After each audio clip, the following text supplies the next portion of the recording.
আসসালামু আলাইকুম দর্শক, স্বাগত জানাচ্ছি আর টিভির সন্ধ্যার সংবাদে। আপনাদের সঙ্গে রয়েছে আমি আফসানা সুরাইয়া এবং আমি ফারিয়া শারমিন। মুক্তিযুদ্ধের ইতিহাস বিকৃতির অভিযোগে নিয়ে জামায়াত আমির ডক্টর শফিকুর রহমানের বক্তব্যের কড়া প্রতিবাদ জানিয়েছে বিএনপি। দলটির নেতারা বলছেন, মুক্তিযুদ্ধের বিরোধী শক্তির কাছ থেকে কেউ স্বাধীনতার ইতিহাস জানতে চায় না। দলের মহাসচিব মির্জা ফখরুল ইসলাম আলমগীর বলেন, একটি গোষ্ঠী ৭১কে মুছে ফেলতে চায়। থাকছে রুদ্র রফিকের রিপোর্ট। ৭১ সালে স্বাধীনতার ঘোষণা এখান থেকেই হয়েছিল।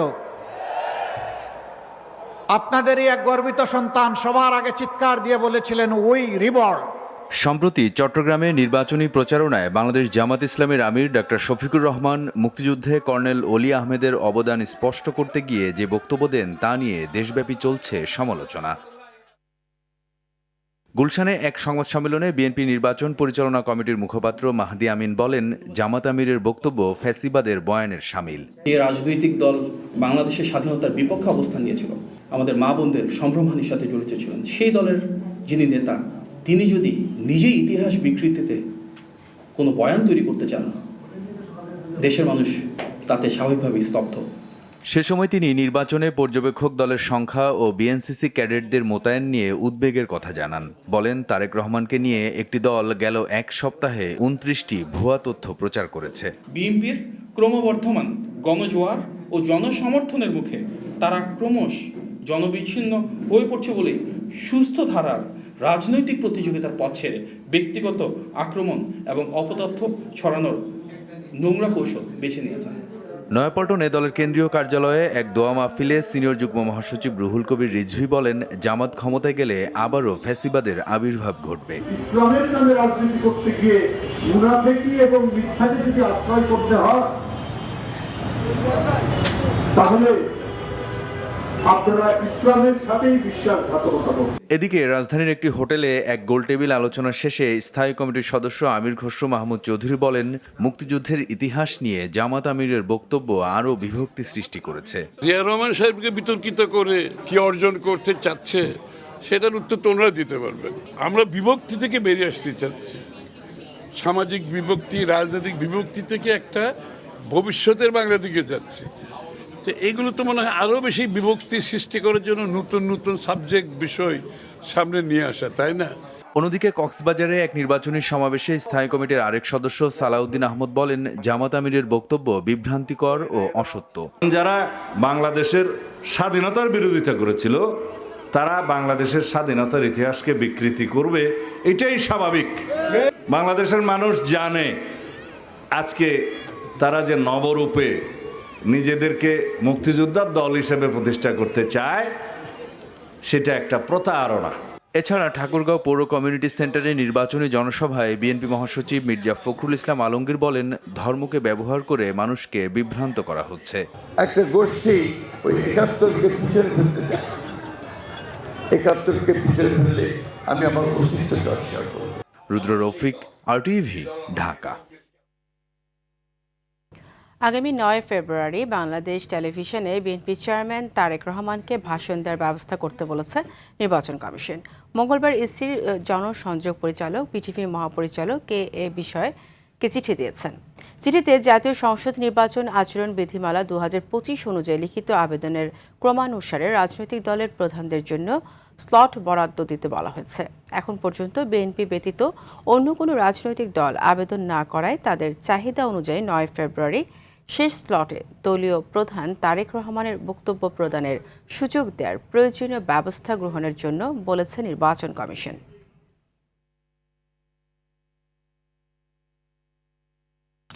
দুই দশক পর আগামীকাল বরিশাল ও ফরিদপুর যাচ্ছেন বিএনপি চেয়ারম্যান তারেক রহমান। বরিশালের ঐতিহাসিক বেলস পার্কে বিভাগীয় জনসমাবেশ বক্তব্যে রাখবেন তিনি। জনসভা সফল করার লক্ষ্যে প্রস্তুতি সভাও অনুষ্ঠিত হয়েছে। এটি অতীতের সব রেকর্ড ছাপিয়ে যাবে আশা করছেন স্থানীয় নেতাকর্মীরা। ফরিদপুর জেলা বিএনপি আয়োজিত সমাবেশে প্রধান অতিথি হিসেবে অংশ নেবেন তারেক রহমান। এতে স্থানীয় নেতাকর্মীদের মাঝে উৎসবের আমেজ বিরাজ করছে। সমাবেশে কয়েক লাখ মানুষের সমাগম হবে বলে আশা করছেন বিএনপি নেতাকর্মীরা। এ সময় ফরিদপুর সহ 5টি জেলার সংসদ সদস্য প্রার্থীকে পরিচয় করিয়ে দিবেন দলের চেয়ারম্যান। চরিত্র হননের উদ্দেশ্যে মুক্তিযুদ্ধ নিয়ে নিজের বক্তব্যের অপপ্রচার করা হয়েছে বলে দাবি করেছেন জামায়াতের আমির ডাক্তার শফিকুর রহমান। বলেন, কিছু কিছু গণমাধ্যম সমাজকে অস্থির করতে বক্তব্য নিয়ে মিথ্যাচার করছে। দুপুর 1টায় ময়মনসিংহের সার্কিট হাউস মাঠে নির্বাচনী জনসভায় এইসব কথা বলেন তিনি। এই সময় জনগণ আর পুরনো রাজনীতি দেখতে চায় না জানিয়ে এবারে নির্বাচন জাতিকে সঠিক পথে আনবে বলে মন্তব্য করেন জামায়াত আমির। এর আগে সকালে কিশোরগঞ্জের জনসভায় জামায়াত আমির বলেন, আইডি হ্যাকের বিষয়ে সবকিছু স্পষ্ট হওয়ার পরেও একটি দল তা নিয়ে ব্যবসা করছে। ময়মনসিংহের জনসভা শেষে গাজীপুরের জনসভায় বক্তব্য রাখবেন ডাক্তার শফিকুর রহমান। আমরা তোমাদেরকে শিক্ষা প্রশিক্ষণ দিয়ে তোমাদের হাতকে বাংলা গড়ার কারিগরের হাতে পরিণত করব ইনশাআল্লাহ। তোমাদের হাতে বেকার ভাতা নয়, তোমাদের দাবি অনুযায়ী তোমাদের মর্যাদার সাথে সঙ্গতি রেখে সেই কাজগুলা তোমাদের হাতে তুলে দেব ইনশাআল্লাহ। এই দেশকে নিয়ে তোমরা সামনের দিকে আগাবা, পিছনে ফিরে তাকানোর সময় আমাদের শেষ। এখন শুধু সামনে এগিয়ে যাওয়ার পালা। পিছন নিয়ে যারা কামড়া কামড়ি করে তাদেরকে কামড়া কামড়ি করতে দিব আমরা। ওরা করুক, আমরা এগিয়ে যাব জাতিকে নিয়ে সামনে ইনশাআল্লাহ। এদিকে নির্বাচনী প্রচারণার অংশ হিসেবে বুধবার টাঙ্গাইল যাবেন জামায়াতের আমির ডাক্তার শফিকুর রহমান। জেলার পৌর উদ্যানে জামায়াত আয়োজিত জনসভায় বক্তব্য দিবেন তিনি। একই সঙ্গে জনসভায় উপস্থিত থাকবেন জাতীয় নাগরিক পার্টি এনসিপির দক্ষিণাঞ্চলের মুখ্য সংগঠক হাসনাত আব্দুল্লাহ। তাদের সফর ঘিরে জামায়াত জোটের নেতাকর্মীদের মাঝে বইছে উচ্ছ্বাস উদ্দীপনা। সমাবেশ স্থলে চলছে শেষ মুহূর্তের প্রস্তুতি। দলীয় প্রধানের আগমন টাঙ্গাইলের নির্বাচনী প্রচারণাকে বেগবান করার পাশাপাশি ব্যাপক জনমত সৃষ্টি করবে বলে প্রত্যাশা জামায়াত নেতাদের।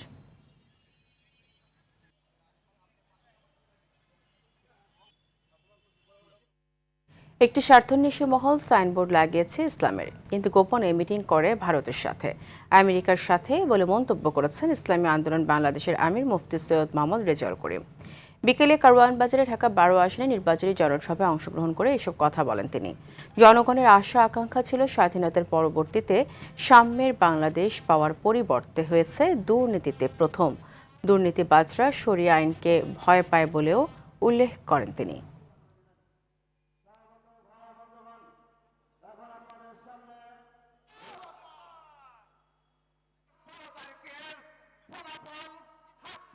আমরা 54 বছরে কি দেখলাম? যাদের মাধ্যমে দেশ চলছিল, যারা দেশ পরিচালনা করেছিল, এদের মাধ্যমে আমরা পেয়েছি এই স্বর্ণের দেশ, সুন্দর দেশটা একবার দুইবার নয়, 5 বারের মতো তাম দুনিয়ার মধ্যে দুর্নীতির দিক থেকে, চোরের দিক থেকে ফার্স্ট হয়েছে। জাতীয় পার্টি ক্ষমতায় না থাকলেও রাজনীতির নিয়ামক শক্তি হিসেবে কাজ করেছে বলে মন্তব্য করেছেন দলটির চেয়ারম্যান জিএম কাদের। রংপুর নগরীর মিনি সুপার মার্কেট এলাকায় নির্বাচনী প্রচারণায় তিনি এসব কথা বলেন। তিনি বলেন, আওয়ামী লীগের লোকদের নির্বাচন থেকে দূরে সরিয়ে রাখতে তাদের হুমকি দেওয়া হচ্ছে। আর যে অবস্থায় দেশে নির্বাচন হচ্ছে, সরকার যেই গঠন করুক সহসাই শান্তি ফিরবে না বলেও মন্তব্য করেন তিনি।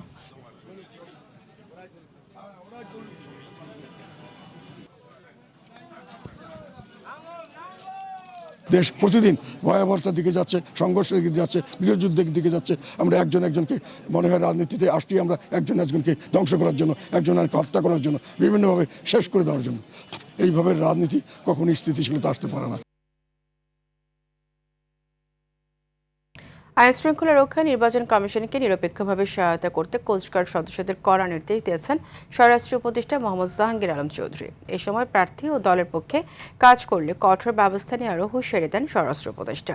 সকালে কোস্টগার্ড সদর দপ্তরে 4 ক্যাটাগরিতে বাহিনীর 40 সদস্যকে পদক প্রদান অনুষ্ঠানে যোগ দিয়ে তিনি জানান, অস্ত্র উদ্ধার কার্যক্রম চলমান আছে।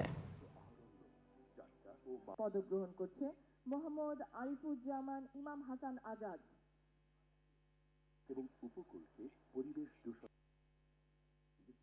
একটি অবাধ, সুষ্ঠু, শান্তিপূর্ণ এবং নিরপেক্ষ এবং উৎসবমুখর নির্বাচন অনুষ্ঠানের লক্ষ্যে বাংলাদেশ কোস্টগার্ড প্রায় 3,585 জন সদস্য সহ প্রায় 9 লক্ষ আইন শৃঙ্খলা বাহিনীর সদস্য নিয়োজিত করা হয়েছে। জাতীয় নির্বাচন আপনাদেরকে সম্পূর্ণভাবে নিরপেক্ষতার সাথে দায়িত্ব পালন করতে হবে। ব্যক্তি, দল কিংবা রাজনৈতিক কোনো এজেন্ডা বাস্তবায়নে কেহ জড়িত হবেন না। ত্রয়োদশ জাতীয় সংসদ নির্বাচনে নিরাপত্তার শঙ্কায় রয়েছেন ভোটারদের একটি বড় অংশ। তাই ভোটের দিন তাদের স্বতঃস্ফূর্ততা কতদূর থাকবে তা নিয়ে চলছে নানা গুঞ্জন। বিশ্লেষকরা বলছেন, অবৈধ অস্ত্র ও গুজবই এ শঙ্কার বড় কারণ। তাদের মতে ভোটার উপস্থিতি বাড়াতে আস্থা অর্জন করতে হবে। এদিকে যে কোনো ধরনের অপ্রীতিকর ঘটনা এড়াতে প্রস্তুতি সম্পন্ন করার দাবি নির্বাচন কমিশনের। সাদিয়া কানিজের রিপোর্টে থাকছে বিস্তারিত। ত্রয়োদশ জাতীয় সংসদ নির্বাচন ঘিরে দেশজুড়ে চলছে জোর প্রস্তুতি। দিনরাত এক করে প্রচারণা চালাচ্ছেন প্রার্থীরা।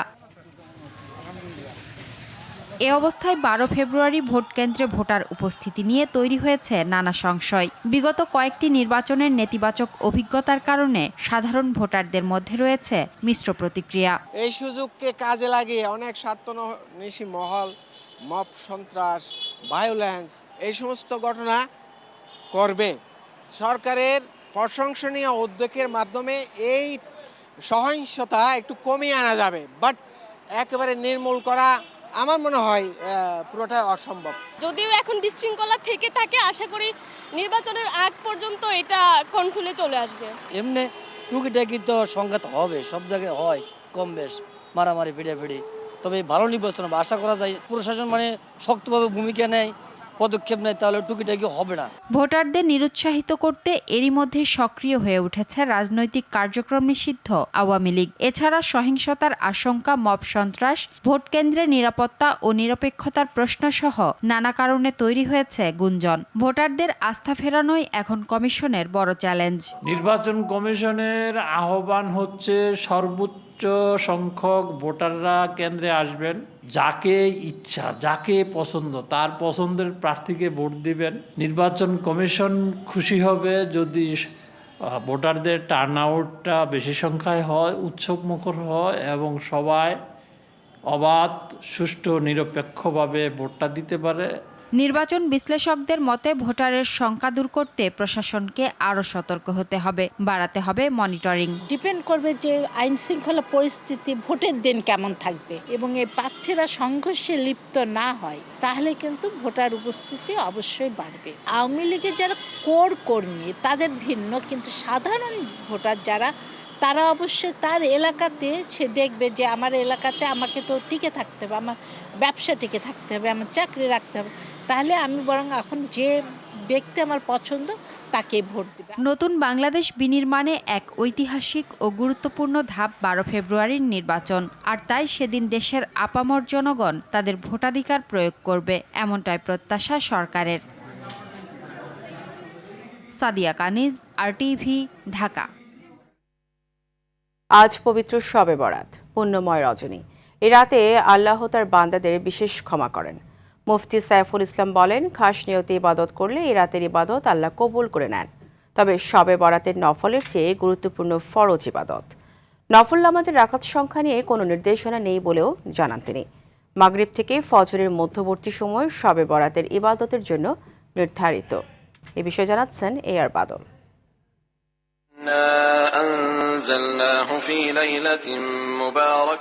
হিজরি শাবান মাসের 14 ও 15 তারিখের মধ্যবর্তী রাত মুসলমানদের জন্য বিশেষ গুরুত্বপূর্ণ। উপমহাদেশে এই রাতকে শবে বরাত বা ভাগ্য রজনী বলা হয়। এই রাতে আল্লাহ তার বান্দাদের ক্ষমা করে থাকেন, তাই মসজিদে মসজিদে নফল ইবাদতে মশগুল থাকেন মুসল্লিরা। এই রাতের ইবাদতের বিষয়ে মুফতি সাইফুল ইসলাম বলেন, এই রাতে কে কতটুকু ইবাদত করবে তা নির্ধারণ করে দেয়া নেই। মূল ব্যাপারটা হলো যে আলাদা কোনো শবে বরাতকে কেন্দ্র করে ইবাদত নেই। আমরা যতটুকু পারি 2 রাকাত, 4 রাকাত, 6 রাকাত, 10 রাকাত এটা আমরা পড়ব, কিন্তু নিয়ম নেই যে এতটুকুই আমাকে পড়তেই হবে।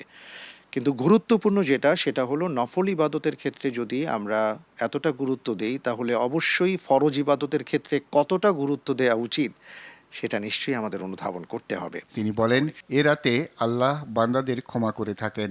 এক্সট্রা কোনো শবে বরাত ভিত্তিক কোনো আমল নেই, বা হাদিসের মধ্যে শবে বরাত আসেনি, আসছে লাইলাতুন নিসফি মিন শাবান। দ্বিতীয় বিষয়টা হলো যে কেউ যদি শিরিক মুক্ত জীবনযাপন করতে পারেন আর বিদ্বেষ মুক্ত জীবনযাপন করতে পারেন, তাহলে আল্লাহ তাআলা তাকে ক্ষমা করে দেবেন বলে হাদিসে বর্ণনা রয়েছে। এ রাতকে ঘিরে হালুয়া রুটির আয়োজনের কোনো বিধান নেই বলেও জানান এই মুফতি। আমাদের মা বোনদেরকে হালুয়া রুটিতে ব্যস্ত না রেখে যদি তারা নিয়মিত ইবাদত করেন, এটা বরং তাদের জন্য ভালো। আর বাদল, RTV, ঢাকা। প্রতিবন্ধীরা দেশের গর্ব, এমন মন্তব্য করেছেন বিএনপি চেয়ারম্যান তারেক রহমানের কন্যা ব্যারিস্টার জায়েমা রহমান। গুলশান লেক পার্কে শারীরিক, মানসিক ও বুদ্ধিবৃত্তি প্রতিবন্ধীদের সঙ্গে অন্তর্ভুক্তিমূলক বাংলাদেশ শীর্ষক মতবিনিময় সভায় এসব কথা বলেন তিনি। এ সময় জায়েমা রহমান আরও বলেন, শুধু প্রতিবন্ধীরা নয়, সমাজের পিছিয়ে পড়া মানুষদের নিয়েও কাজ করতে হবে। এর আগে শারীরিক, মানসিক ও বুদ্ধিবৃত্তি প্রতিবন্ধীদের বিভিন্ন সমস্যার কথা শোনেন জায়েমা রহমান।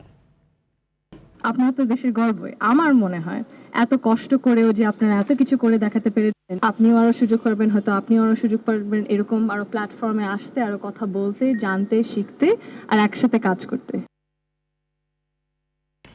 চট্টগ্রাম বন্দরে এবার অনির্দিষ্টকালের কর্মবিরতির ডাক দিয়েছেন শ্রমিক কর্মচারীরা। চট্টগ্রাম বন্দরের নিউ মুরিং কন্টেইনার টার্মিনাল সংযুক্ত আরব আমিরাত ভিত্তিক প্রতিষ্ঠান ডিপি ওয়ার্ল্ডের কাছে ইজারা দেওয়ার সিদ্ধান্তের প্রতিবাদে এই কর্মসূচির ডাক দেওয়া হয়েছে। এদিকে চট্টগ্রাম বন্দরে পণ্য খালাসের অপেক্ষায় জেটি ও বহির্নোঙরে ভাসছে 98টি জাহাজ। এর মধ্যে খাদ্যপণ্য রয়েছে অন্তত 32টি জাহাজে। বন্দর রক্ষা সংগ্রাম পরিষদের অভিযোগ, ঢাকায় তাদের কর্মকর্তাদের আটকে রেখে জোর করে চুক্তিতে সই নেয়ার চেষ্টা চলছে। তাই কর্মসূচি শিথিল না করে অনির্দিষ্টকালের কর্মবিরতির সিদ্ধান্ত নেন তারা।